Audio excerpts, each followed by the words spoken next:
जय सद्गुरुदेव, जय पद शरणम। मेरे सद्गुरु की वाणी परम संत महात्मा यशपाल जी महाराज का प्रवृत्ति में निवृत्ति गृहस्थ धर्म के लिए श्रीमद् भगवद गीता का गीता सुधा भाष्य अध्याय 7 श्लोक 21।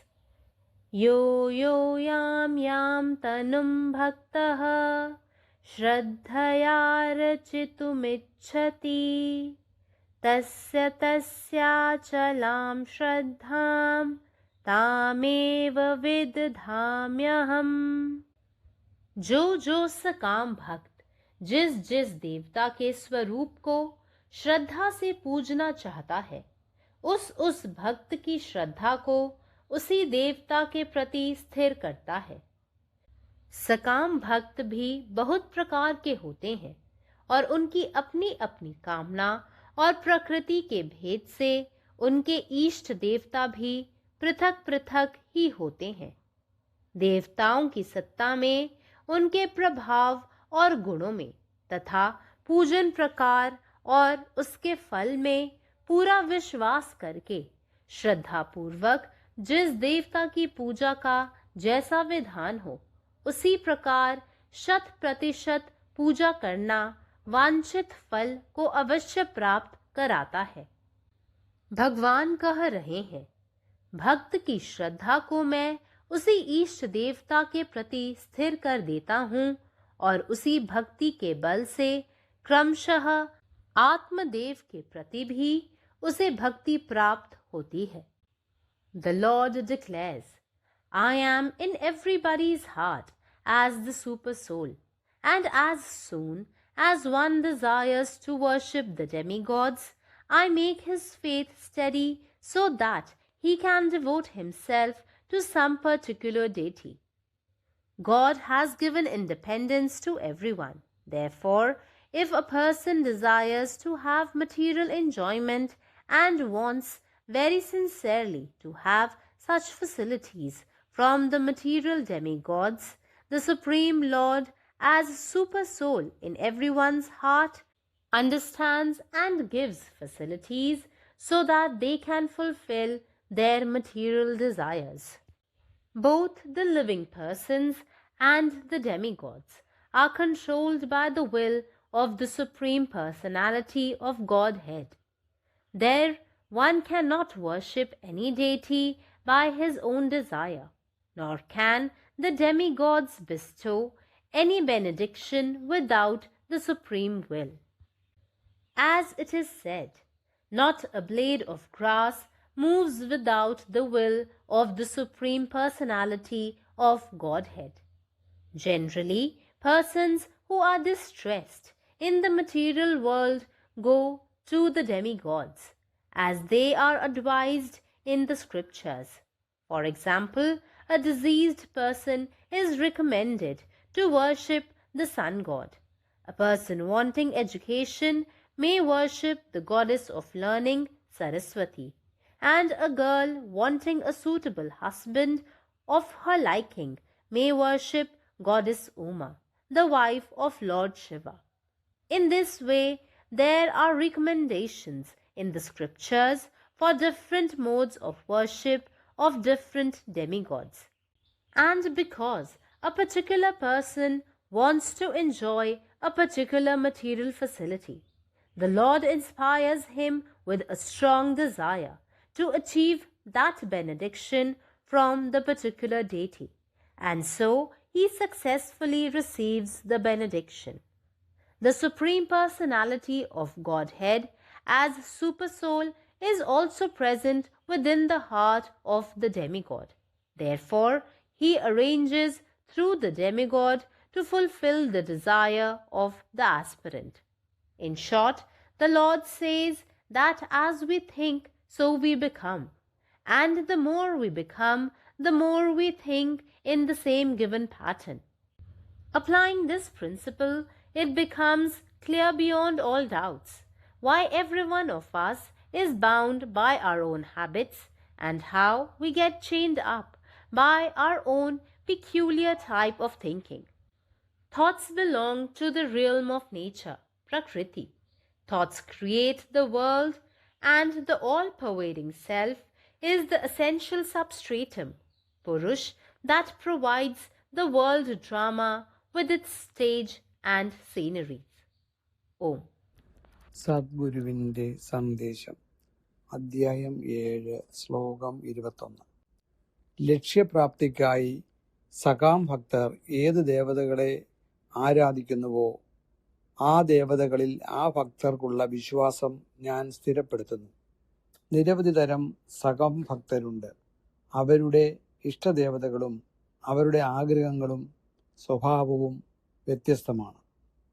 ഈശ്വരന്മാരുടെ ശക്തിയിലും അവരുടെ സ്വാധീനത്തിലും ഗുണങ്ങളിലും ആരാധനയുടെ തലത്തിലും അതിൻ്റെ ഫലങ്ങളിലും ഒരാൾക്ക് പൂർണ്ണ വിശ്വാസമുണ്ടായിരിക്കുക, പൂർണ്ണ ഭക്തിയോടെയും ആരാധനയ്ക്കുള്ള നിയമങ്ങൾക്കനുസൃതമായും 100% ഈശ്വരനെ ആരാധിക്കുക.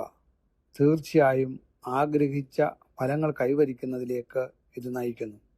ഭഗവാൻ പറയുന്നു, ഭക്തന്മാർക്ക് അവരവരുടെ ഇഷ്ട ദേവതമാരോടുള്ള ഭക്തിയെ ഞാൻ സ്ഥിരപ്പെടുത്തുന്നു. അതേ ഭക്തിയുടെ ശക്തിയാൽ അവർക്ക് ക്രമേണ ആത്മദേവനോടും ഭക്തി ഉണ്ടാവുന്നു. പരമാത്മാവ് നീ തന്നെ, നിന്റെ ഇഷ്ടം പൂർണ്ണമാകട്ടെ. ജയ് സദ്ഗുരുദേവ്, ജയ് പദശരൺ. जय गुरुदेव, जय पदशरण. अध्याय 7 श्लोक 21. सकाम भक्ताला कोणत्याही देवतेची भक्तीने पूजा करायची असेल तर त्या देवतेवर त्या भक्ताची श्रद्धा स्थापित करतो आणि हे मी करतो. सकाम भक्तांचे अनेक प्रकार आहेत आणि त्यांच्या आवडत्या देवता त्यांच्या इच्छा आणि स्वभावामुळे देखील भिन्न आहेत.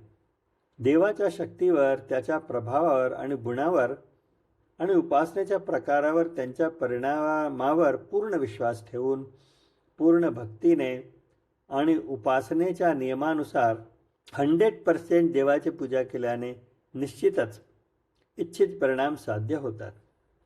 देव म्हणतो, मी भक्ताची भक्ती त्याच इष्टदेवतेची प्रस्थापित करतो आणि त्याच भक्तीच्या शक्तीने त्याला हळूहळू आत्मदेवाप्रतीही भक्ती मिळते. भगवान घोषित करतात, मी प्रत्येकाच्या हृदयात परमात्मा म्हणून आहे आणि जेव्हा एखाद्याला देवताची पूजा करण्याची इच्छा होते तेव्हा मी त्याची श्रद्धा स्थिर करतो, जेणेकरून तो स्वतःला कोणत्या तरी विशिष्ट देवतेप्रती समर्पित करू शकेल. देवाने सर्वांना स्वातंत्र्यता दिलेली आहे, म्हणून जर एखाद्या व्यक्तीला भौतिक उपभोग घ्यायचा असेल आणि भौतिक देवताकडून अशी सुविधा मिळण्याची प्रामाणिक इच्छा असेल तर परमात्मा प्रत्येकाच्या हृदयातील परमात्मा म्हणून समजून घेतो आणि त्यांच्या भौतिक इच्छा पूर्ण करण्यासाठी सुविधा देतो. जिवंत व्यक्ती आणि देवता दोघेही भगवंतांच्या सर्वोच्च पुरुषोत्तमाच्या इच्छेने नियंत्रित असतात. तेथे कोणीही स्वतःच्या इच्छेने कोणत्याही देवताची पूजा करू शकत नाही. तसेच देवता परमात्म्याशिवाय कोणतेही आशीर्वाद देऊ शकत नाही. जसे म्हटले जाते, भगवंताच्या इच्छेशिवाय गवताचे पातेही हलत नाही. साधारणपणे भौतिक जगात दुःखी असलेले लोक शास्त्रांमध्ये देवतांना सल्ला दिल्याप्रमाणे, उदाहरणार्थ आजारी व्यक्तीला सूर्यदेवाची पूजा करण्याची शिफारस केली जाते. शिक्षणाची इच्छा असलेल्या व्यक्तींना विद्यादेवी सरस्वतीची पूजा करू शकते आणि तिचा आवडीचा योग्यपती मिळवू इच्छिणारी मुलगी भगवान शिवाची पत्नी उमा हिची पूजा करू शकते. अशा प्रकारे वेगवेगळ्या देवतांच्या उपासनेच्या वेगवेगळ्या पद्धतींसाठी शास्त्रांमध्ये शिफारसी आहेत आणि एखाद्या व्यक्तीला विशिष्ट भौतिक सुविधांचा आनंद घ्यायचा असल्याने भगवान त्याला त्या विशिष्ट देवतेकडून तो आशीर्वाद मिळवण्याची तीव्र इच्छा प्रेरित करतात आणि म्हणून त्याला आशीर्वाद यशस्वीरित्या मिळतो. देवाचे सर्वोच्च व्यक्तिमत्व परमात्मा म्हणून देखील देवाच्या हृदयात उपस्थित असते, म्हणून तो देवाच्या माध्यमातून साधकांची इच्छा पूर्ण करण्याची व्यवस्था करतो. थोडक्यात भगवान म्हणतात की आपण जसे विचार करतो तसे आपण बनतो आणि आपण जितके जास्त बनतो तितकेच आपण त्या पद्धतीने विचार करतो. हे तत्त्व लागू केल्याने हे सर्व शंका पलीकडे स्पष्ट होते की आपण प्रत्येकजण आपल्या स्वतःच्या सवयींनी का बांधलेला असतो आणि आपण आपल्या स्वतःच्या विशिष्ट प्रकारच्या विचारसरणीने कसे बांधलेला असतो. विचार हे निसर्गाच्या क्षेत्राचे आहे, प्रकृती आहे.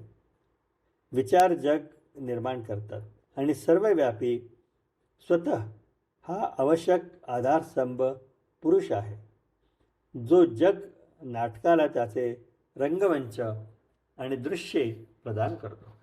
जय गुरुदेव.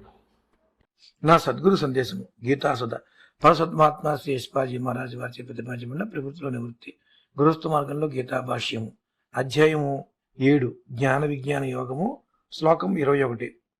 యోయో యాం యాం తనుం భక్తః శ్రద్ధయార్చితుమిచ్చతి తస్య తస్య చలాం శ్రద్ధాం తామేవ విదదామ్యహం.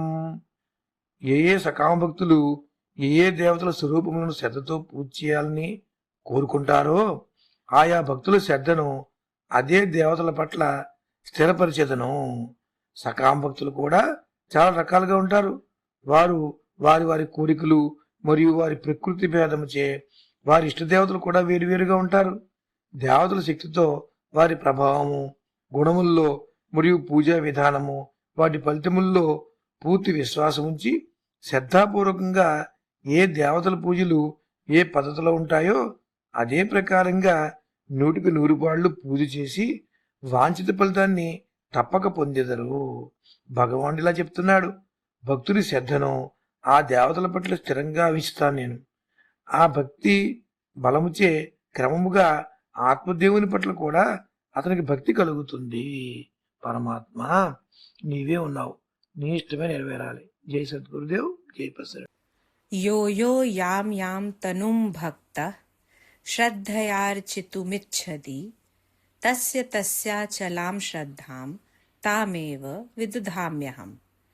जे सकाम भक्त सब जे देवता के स्वरूप के श्रद्धा से पूजा चाहे छथि, ओ भक्त सब के श्रद्धा के हम ओहि देवता लेल स्थिर क दैत छी. सकाम भक्त सेहो कैक रंग के होइत छथि आ हुनकर अपन अपन कामना आ प्रकृति के भेद सँ इष्टदेव सेहो फराक होइत छथि. देवता सबके सत्ता, हुनकर प्रभाव आ गुण, पूजा के विध आ तकर फल पर पूर्ण आस राखि कऽ जे देवता के जेहन विधान अछि ओहि अनुसार पूर्ण श्रद्धा सँ पूजा कयल जाय तऽ वांछित फल अवश्य प्राप्त होइत अछि. भगवान कहैत छथि, भक्त के श्रद्धा के हम ओहि इष्टदेव के प्रति स्थिर कऽ दैत छी आ ओहि भक्ति बल सँ क्रमशः ओकरा आत्मदेव सेहो भक्ति प्राप्त भऽ जाइत अछि.